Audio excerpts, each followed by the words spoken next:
I was having a conversation with a friend recently who asked me, what do you think the draw is for humans when it comes to art? What is art? And when I think back to conversations that I've had with people on this podcast and people in general, even my own conceptions of art for most of my life, when I hear the word art, I think of someone painting. I think of a Picasso, if you will. Someone who has this inherent ability to create pictures. But as I got into college, and as I started to delve into my own pursuits, my own work that was aimed towards creating something, I realized that the term art is much broader than what I realized and what I believe most people realize. I like to steal the definition of art from the marketer, author, teacher Seth Godin, who says that art is the ability to create change. And what does that mean?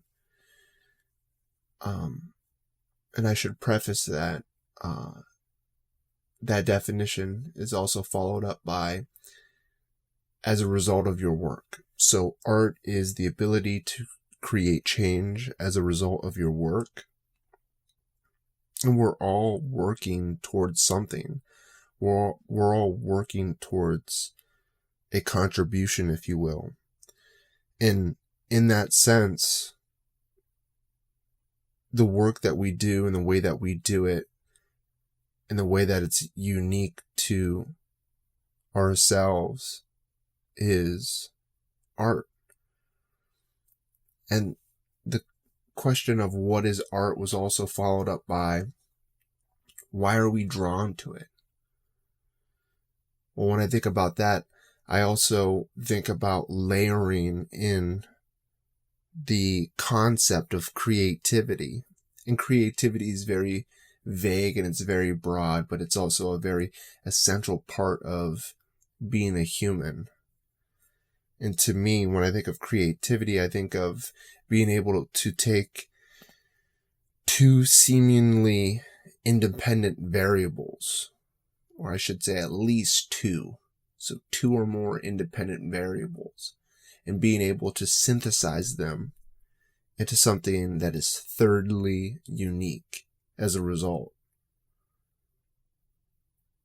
And when you think of creativity in those terms and the far-reaching implications of creativity, you realize how powerful it is. How powerful it is to take two individuals and create one powerful relationship. Or to be able to take two different perspectives and synthesize them in a way that creates a new outlook. Or being able to take two objects and create a thirdly unique tool that will help you physically build things or cook things or move things. Creativity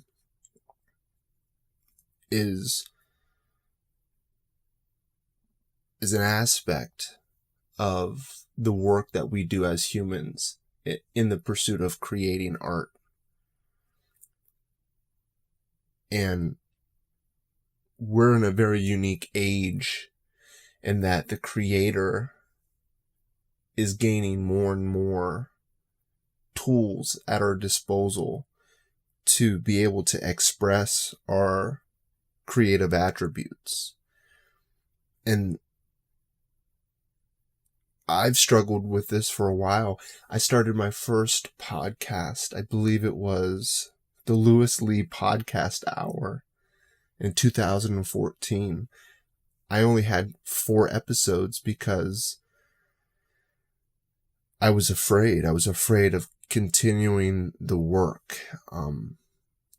the work that didn't have a clear path forward, that was vague, that didn't have a playbook of what was right and what was wrong when it came to how to do it the right way. And I think that's what we all face when we bump up against the work that we're trying to do. Specifically with art, because the work is so powerful and there's so many ways to deploy your energy and your effort towards the work. It brings all these vulnerabilities to the surface, because when you're doing your work and you're trying to create something that's unique, you might realize that people don't like it. And you might realize that you yourself don't like what you've created. And that brings a lot of vulnerability to the surface, because to say, hey, I created this, you might like it, you might not. The key word in that is might. It's a 50-50 chance that the work that we're doing as creators may be accepted or may be declined. And I feel like for me personally, the 50% chance of it being non-accepted for most of my life felt too threatening to my ego. I felt too vulnerable to what I wanted to do and how I wanted to contribute.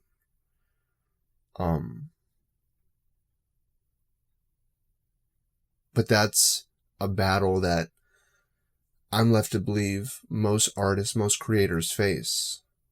I listen to podcasts of people that are authors, people that are producers, people that are comedians, and they all share the similar struggle of this battle against their creative efforts. And there's a great book called The War of Art by Steven Pressfield, which, if you're an artist or you're considering doing work that contributes in a unique way, I feel like it's a must read. But The War of Art is also commonly mistaken as the Art of War. And the Art of War was written by Sun Tzu several thousands of years ago. That's a popular book, and that's a tactical book about actual combat.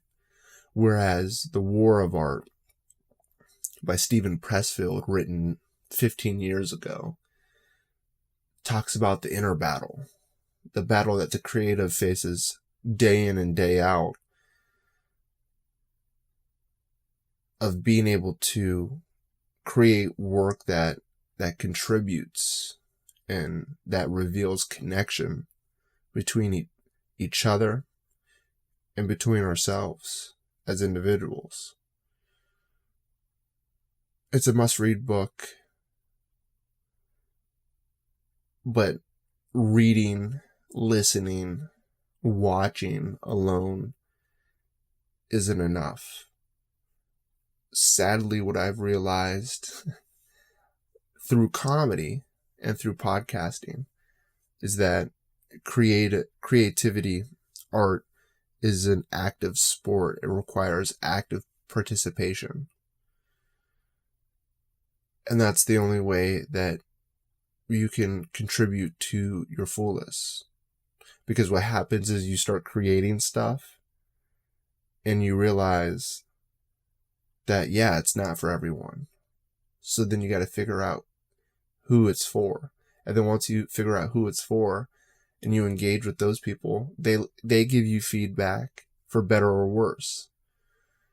And the feedback that's for the better is a signal of where and how you should keep going. And the feedback that's for worse is what you need to leave behind and adjust and fix and grow as a result. And it's a battle. It's a battle that I've been in the middle of for about 2 years now. And it seems like it's been forever, but I know it's just the start. And if you're a creative person,